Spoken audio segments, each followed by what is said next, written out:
গরমকাল এসে গেল। কিছু ঠান্ডা খেতে সবসময় মন করে, যেটা আমাদের মন আর শরীর দুটোই ঠান্ডা রাখবে। এই প্রচণ্ড গরমে শরবত, নুন চিনির জল বা ফলের রস খাওয়া খুবই দরকার। তাই আজ আমি বাড়িতে ফলের রস বানানোর সময় ভাবলাম সবার সাথে এটা শেয়ার করি।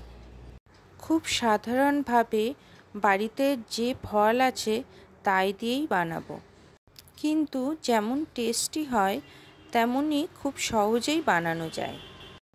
এর জন্য নিয়ে নিয়েছি আমি তরমুজ, আর বাড়িতেই পড়েছিল একটা কলা আর একটা মুসম্বি লেবু।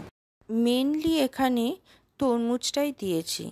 এই দিয়েই আমি 2 গ্লাস ফ্রুট জুস বানিয়ে নেব।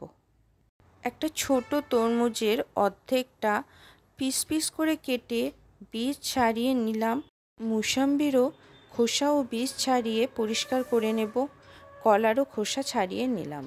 প্রথমেই মুসম্বি একটু মিক্সিতে ঘুরিয়ে নিয়ে ছাঁকনি দিয়ে ছেঁকে রসটা বের করে নেব। এবার আবার মিক্সিতে ওই রসের সাথেই ওই কেটে রাখা তরমুজ আর ওই কলাটা একসাথে মিক্সির জারের মধ্যে দিয়ে দেব। এবার নুন আর চিনি দিতে হবে। মিষ্টির জন্য এখানে আমি চিনির বদলে গুড় ব্যবহার করেছি। যেহেতু চিনি খাওয়ার থেকে গুড় খাওয়া অনেক ভালো, তাই আমি এখানে গুড় ব্যবহার করলাম। আর স্বাদ মতো বিট নুন দিয়ে দেব।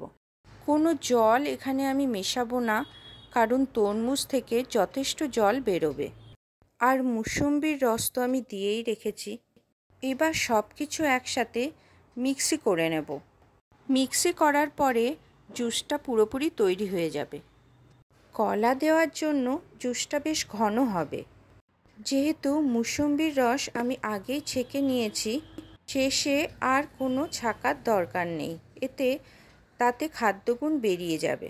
এই কারণেই মুসম্বির রসটা আগেই মিক্সি করে ছেঁকে নিয়েছিলাম আমি, যাতে লাস্টে না আর ছাঁকতে হয়।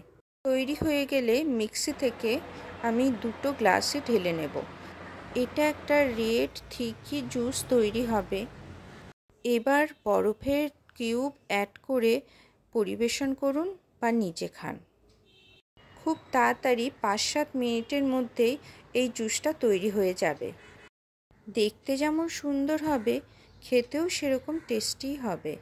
আর এই গরমকালে শরীরের জন্য খুব উপকারী। বাড়িতে হঠাৎ গেস্ট এলেও এটা করে দিতে পারেন, দেখবেন তারাও খুশি হবে। গরমকালে এরকম ঠান্ডা টেস্টি হেলদি ড্রিঙ্কস পেলে কে না খুশি হয়।